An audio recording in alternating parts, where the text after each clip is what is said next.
안녕하십니까. 지표로 보는 미국 시장의 권혁태입니다. 24년도 6월 첫째 주 보도록 하겠습니다.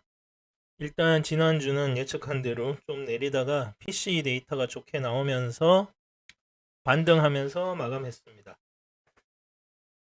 주간 목표 지수는 거의 다 예상 범위 내에서 움직였고요. 지난 2주간 발표된 지표들이 참 다 변곡점 지표가 나와서 시장이 쉽지 않은 상태로 진입하고 있습니다. 일단 제일 중요했던 지난주에 5월 28일 날 나왔던 M2 지표 보면 엄청나게 내렸죠. 그러니까 정부 지출이 생산성 기여나 이런 데는 거의 영향을 미치지도 않고 인플레이션만 가속시켰습니다. 그러니까 정부가 아뜨거하고 통화량을 일단 줄이긴 줄였는데 통화량 줄이니까 지난주 지표들이 다 좋은 게 하나도 없었습니다. 기업들 이익도 다 마이너스로 돌아섰고요. 실질적인 소비는 벌써 2주째 월 단위로 거의 계속 감소하고 있습니다. 중요한 건 이 부분이 지금과 같은 상황에서 내렸다는 건데 쉽지가 않습니다. 이게 결국 금리 인하 말고는 지금은 이제 답이 없는 시기로 점점 드라이빙 해가고 있는 거죠. 일단 레드북 소매 판매 보시면 요때는 거의 다 마이너스라 기저 효과만 해도 살짝만 올라줘도 기저 효과 때문에 데이터가 되게 좋게 나오기 때문에 이런 부분이 사실은 어떻게 보면 데이터 조작 없이 그냥 마사지라고 요즘 시장에서 많이들 얘기하더라고요. 근데 굳이 그렇게까지 볼 필요는 없을 것 같고 기저 효과 때문에 일단 데이터는 양호합니다. 30년 담보대출 금리도 지금 노동시장 안정화되면서 경제 정상화되고 경제 정상화되면서 지금 M2로 다 덮여있던 지표들이 살살 드러나죠. 그러고 보니까 이게 이제 안 좋은 거죠. 그러면 중립금리가 지금 상당히 높게 있다는 상태고 그러려면 이제 금리가 낮아져야 되는데 그러려면 이제 연준도 명분을 많이 쌓아 나가야 되니까 하여튼 물가도 좀 그렇고 장기 금리도 눈치 보면서 좀 횡보했습니다. 지난주에 또 채권 금리 입찰이 막 올라갔다가 들락날락했죠. 7년물 같은 경우는 별로 좋지도 않았고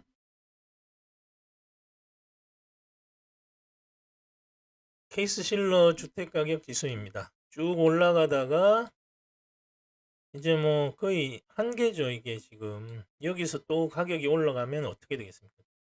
22년도, 23년도에서 몇십 프로씩 올랐는데 또 5에서 10%씩 올라가면 부동산 때문에 다 망하는 거죠. 이게 건물이라는 게 1억 들여서 똑같이 100층짜리 짓는 거랑 10억 들여가지고 100층짜리 짓는 거랑 금리에 따라 받는 영향이 하늘과 땅 차이입니다. 이 얘기는 부동산 가격은 여기까지만 일단 하고요. 아무튼 이 가격이 너무 올라가면 금리 상승해가지고 지금도 상업용 부동산이 말이 많지 않습니까? 주거용도 엄청나게 오르고 있고 리파이낸싱이 하나도 안 돼 있는 상태에서 지금 부동산도 지금 복잡합니다. 금리를 내리지 않으면 안 되는 상황으로 지금 계속 매몰리고 있는 상황입니다. 기업 순이익도 보면 1년 만에 마이너스로 돌아섰습니다. 이게 금리가 올라가면서 결국 기업들에게 부담을 주고 있는 거죠. 그러니까 이제 지난주에 발표된 기업들 이익이나 가이던스 쪽에서 계속 안 좋은 상황이 나오고 있는 겁니다. 그게 바로 이제 어떻게 보면 실물 경제를 판단하는 지표들 중에 여러 가지 있지만 여러 가지 중에 하나가 있는데 그런 것들이 계속 쌓여서 안 좋아지고 있는 거죠. 그러면 이제 실물 경제 곡선이 꺾인다는 얘기가 되고 실물 경제 곡선이 꺾이게 되면 시차를 두고 금리도 내릴 수밖에 없습니다. 당연히 내리게 되겠죠. 다음으로 5번 GDP인데 이게 또 내려오고 있죠. 기업들 이익 내려오고 전체 GDP 내려오고 매크로 지표가 다 안 좋습니다. 매크로 지표가 안 좋으면 결국 그런 거죠. 실질 소비자 지출은 제가 지난주에도 말씀드렸는데 다 마이너스 상태입니다. 여기서 이제 상품과 서비스 주로 그 위주로 나오는 리얼 컨섬션 지표도 있는데 거기는 마이너스로 돌아섰습니다.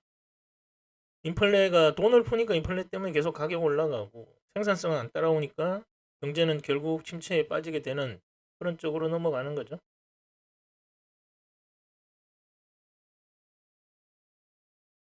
네, 다음으로 코어 이제 개인 소비 가격 지수인데 여기도 보시면 이게 이제 내려오고 있죠. 근데 이게 내려오는 이유가 옛날처럼 상품 가격이나 부동산 서비스 재화 이쪽이 내려와서 내려오는 게 아니라 침체 때문에 이게 가격을 못 올리고, 이게 무슨 말이냐면 똑같이 뭐 가격 복잡한 그런 상품이나 이런 것들이 올라왔는데, 일단 제일 쉽게 말씀드리면 맥도날드의 가격이 내린 거죠. 원자재 값은 별로 내린 게 없는데 최종 상품가가 내렸다는 건 뭐냐? 상품이 안 팔리니까. 그건 결국 침체라는 얘기거든요. 이렇게 보면 맥도날드는 좀 이렇게 좀 대표적으로 말씀드렸던 거고, 지난 주간 약 2주간 발표했던 기업들 실적 가이던스 보면 좋은 게 하나도 없습니다. 푸드하고 에너지를 제외한 PC 가격도 내려오고 있는데 이것도 역시 다 침체 때문으로 판단됩니다.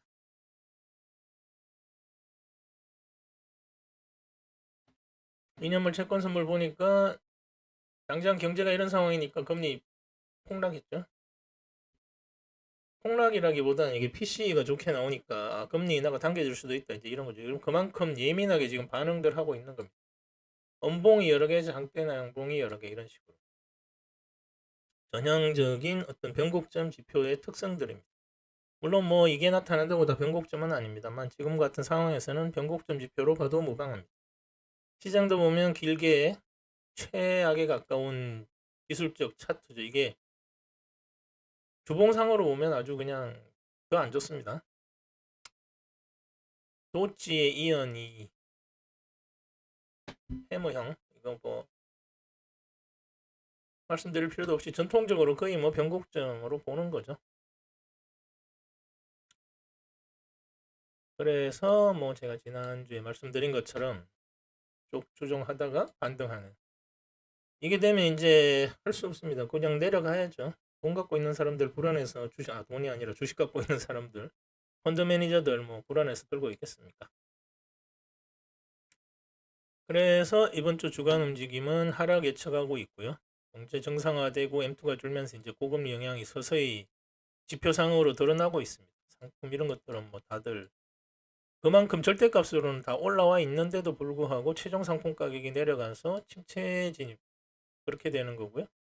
정보 유동성 공급도 이제 M2가 저렇게 되면, M2는 뭐 조절할 수가 없습니다. 어차피 여기저기 상상 전체 경제에서 다 터져 나와서 하나의 지표로 나오는 거라, 이걸 뭐 개개인 분들이 생각하는 그런 수준에서 나오는 지표가 아닙니다. M2는 예. 모든 게 다 환율만큼이나 경제의 총합이죠. 예. 다음 주 지표는 PMI 실업률 발표되는데 다 안 좋을 것 같습니다. 가이던스가 안 좋은데 구매 담당자들이 자재를 사들일 이유도 없고요. 실업률은 노동시장이 정상화돼서 완전 고용 상태 벗어나는 중인데 이게 개선될 수도 없죠. 뭐 정부에서 물론 데이터를 집계해서 뭐 약간 한두 달 정도 더 이렇게 늦출 수는 있겠지만, 그러면서 이제 시장은 갑자기 하락할 가능성도 무시 못합니다. 그래서 지난주에 포트폴리오 보면 이제 뭐 주식 비중은 없습니다. 주식 비중은 뭐 10%도 안 됩니다. 주식 비중 그 중에 이제 다 은행, 주로 금리 쪽, 이제 이번 주에도 또 새롭게 뭘 해야 되겠지만 주식 비중은 다 거의 다 정리했다고 정리했습니다. 고객분들 다 아시는 거고, 퇴직연금은 그래도 다 말씀드렸죠. 지난주부터 했고, 단지 이제 엔비디아가 많이 들어가 있는 반도체 탑4 독과점, 얘만 계속 적립식으로 신규 편입 예상입니다. 물론 이제 금리 내릴 때까지 시차가 있기 때문에 그때까지 하고 또 나중에 가서 봐야 되겠죠. 네, 오늘은 여기까지 하겠습니다. 감사합니다.